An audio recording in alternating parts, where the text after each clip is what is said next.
ہمارے ساتھ اس پروگرام میں آڈینس بھی ہے جو کہ ان کو سوال پوچھنے کا بھی موقع دیا جائے گا. تو پروگرام کا ہم آغاز کرتے ہیں اور سب سے پہلے ہم ذکر کریں گے لیا میں، پاکستان کے شہر لیا سے تعلق رکھنے والے ان 4 معصوم احمدی بچوں کا جنہیں صرف اور صرف اس لیے غیر قانونی طور پر حراست میں رکھا گیا ہے کہ وہ جماعت احمدیہ سے تعلق رکھتے ہیں. ان کے اوپر ایک بے بنیاد الزام لگا کر انہیں کئی مہینوں سے اس لیے حراست میں رکھا ہوا ہے کہ وہ ایک بے بنیاد الزام ہے جو کہ نہ ثابت ہو چکا ہے، نہ ان کو کسی عدالت میں لے کے گئے ہیں، نہ کہیں پہ ان کو ٹرائی کیا گیا ہے. اور یہ غیر قانونی حراست اس لحاظ سے ہے کہ بہرحال پاکستان میں بھی کوئی ایسی ٹرمز ضرور ہیں کہ جس کے تحت آپ کسی کو حراست میں کب تک رکھ سکتے ہیں اور تفتیش کس طریقے سے کی جاتی ہے، لیکن کہ ہر چیز کو بائی پاس کرتے ہوئے انہیں حراست میں رکھا گیا ہے. اس سلسلے میں human rights commission of Pakistan نے ایک فیکٹ فائنڈنگ کمیشن بھی وہاں پہ بھیجا. کچھ پروگرام پہلے ہم نے ان سے جو ٹیم لیڈر تھے اس فیکٹ فائنڈنگ کمیشن کے، ان سے بات بھی کی اور انہوں نے ہمیں بتایا بھی کہ وہاں جا کے انہیں یہ پتہ چلا کہ کوئی ایسا جواز نظر نہیں آ سکا انہیں جس کی وجہ سے انہیں ان بچوں کو، معصوم بچوں کو زیر حراست رکھا گیا ہے. ہم نے بات کی کچھ دیر پہلے جناب آئی اے رحمان صاحب سے جو کہ جنرل سیکریٹری ہیں human rights commission of Pakistan کے. اس وقت ہم وہ گفتگو آپ کے سامنے پیش کریں گے. آئی اے رحمان صاحب کے تعارف کے طور پر میں یہ بھی بتاتا چلوں، جیسا کہ میں نے بتایا کہ اس وقت وہ جنرل سیکریٹری ہیں human rights commission of Pakistan کے. اس سے پہلے وہ پاکستان آبزرور کے مدیر اعلیٰ رہے اور ضیاء الحق کے زمانے میں اس ذمہ داری سے مستعفی ہوئے. پھر پاکستان کے موقع جریدے ویو پوائنٹ کے مدیر بھی رہے ہیں. انسانی حقوق کے حوالے سے ان کی خدمات کو دنیا بھر میں سراہا جاتا ہے. اس وقت ہم گفتگو سنیں گے آئی اے رحمان صاحب سے. السلام علیکم رحمان صاحب. السلام علیکم. جی رحمان صاحب، ہم آپ سے بات کرنا چاہتے ہیں لیا میں جو احمدی بچے اس وقت زیر حراست ہیں، جی، تو انہیں ایک ایسے الزام میں زیر حراست رکھا ہوا ہے جو ان پر ثابت نہیں ہوا. جی جی. تو پاکستان کی جو لا انفورسنگ اتھارٹیز ہیں ان کے پاس کیا جواز ہے اس حراست کا؟ دیکھیے، یہ بچے جو ہیں جن کو گرفتار کیا گیا جی، اور جنوری سے اب تک وہ ڈیرہ غازی خان کی جیل میں پڑے ہوئے ہیں. جی، ان کے ساتھ ایک بزرگ آدمی کو بھی پکڑا ہوا ہے. جی، ہم نے جو ایک فیکٹ فائنڈنگ مشن بھیجا تھا، جی، اس نے یہی بتایا کہ ان کے بچوں کے خلاف کوئی قابل ذکر الزام نہیں ہے، کوئی بات ایسی نہیں ہے. جی، لیکن ہمارے ملک میں فضا ایسی ہے اور جو جنہیں اقلیت کہا جاتا ہے ان کے خلاف اتنا زہر اور اتنا مواد پھیلا دیا گیا ہے، اور خود جو سرکاری حکام ہیں اور عمال ہیں وہ اس نفرت کے کھیل میں شامل ہو گئے ہیں کہ کوئی سنتا ہی نہیں ہے. یہ بچے بڑے قسم پرسی کی حالت میں وہاں پہ جیل خانے میں رکھے گئے ہیں. یہ پڑھنے والے بچے ہیں. انہوں نے دوران حراست اپنی تعلیم جاری رکھنے کے خاطر اپنے امتحان دینے کی کوشش بھی کی اور دیا بھی ہے. ابھی پچھلے دنوں ایک بچے کی بیماری کی وجہ سے بڑی تشویش تھی کہ وہ بیمار ہو گیا، ٹائیفائڈ ہو گیا اس کو، اور اس کو فوراً ہسپتال لے جانا چاہیے تھا، لیکن اس میں تاخیر کی گئی اور شاید ابھی تک نہیں لے کے گئے. لیکن اور ساتھ ہی یہ کہ جو اس کے گھر والے اس کے ملنے میں پابندیاں بھی زیادہ ہو گئیں، یعنی یہ آسانی بھی نہیں ہے کہ ان کو آسانی سے ملا جا سکے. تو جی رحمان صاحب، ہماری بھی جو لیٹسٹ رپورٹ ہمارے پاس ہے اس کے مطابق بھی یہی ہے کہ اس کو علاج معالجے کی سہولت مہیا نہیں کی گئی. یہ ابھی تک نہیں کی گئی. اور یہ پوچھنا میں یہ چاہ رہا ہوں کہ وہ بچہ ٹائیفائڈ کے مرض میں مبتلا ہے، جو دوسرے دوست آپ نے بتایا کہ ان کے ساتھ زیر حراست ہیں وہ دمے کے مریض ہیں، ان کو ان کی کوٹھڑی سے باہر نکلنے کی، تازہ ہوا میں جانے کی بھی اجازت نہیں ہے. اس حراست کو کیا کہیں گے؟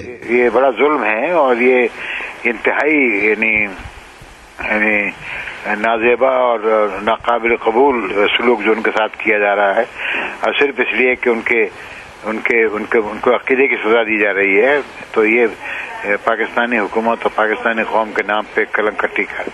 جی رحمان صاحب، ہمیں یہ بھی بتائیں کہ دیکھیں اب جس طرح human rights commission of Pakistan نے آپ نے فیکٹ فائنڈنگ کمیشن بھیجا، اس کی ایک رپورٹ آئی.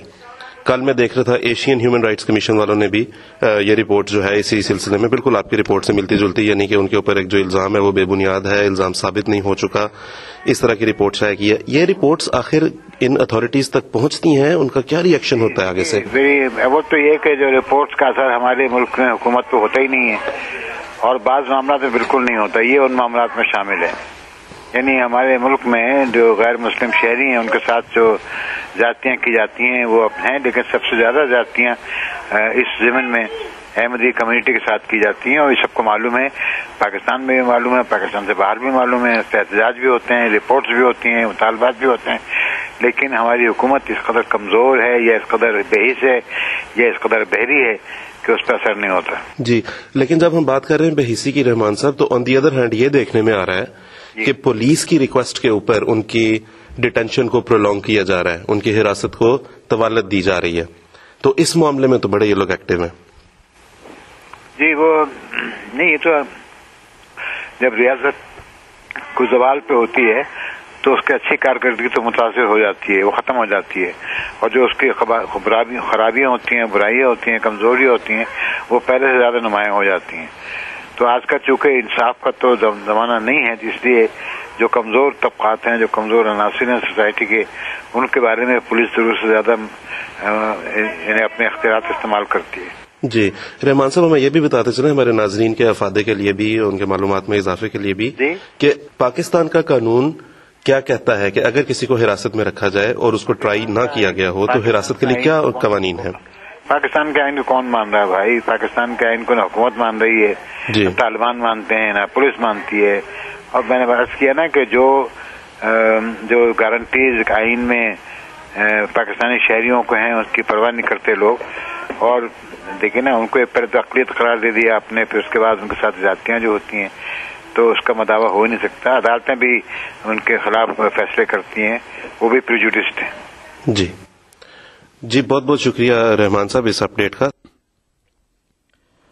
یہ تھی ناظرین وہ گفتگو جو کچھ دیر پہلے ہم نے ریکارڈ کی مکرم محترم آئی اے رحمان صاحب کے ساتھ، جو کہ جنرل سیکرٹری ہیں human rights commission of Pakistan کے، اور انہوں نے اس میں ذکر کیا بڑی افسوسناک جو تفصیلات ہیں. ظاہر ہے ان میں سے ایک جو 4 بچے ہیں جن میں سے 3 کی عمر 14 سال ہے، ایک کی عمر 19 سال ہے، ان میں سے ایک اس وقت جو ہے وہ ٹائیفائڈ کے مرض میں مبتلا ہے. اس کو علاج معالجے کی سہولت مہیا نہیں کی جا رہی، اس کو ہسپتال لے جانے کی اجازت نہیں ہے، وہاں پر کسی معالج کسی ڈاکٹر کو آنے کی اجازت نہیں ہے.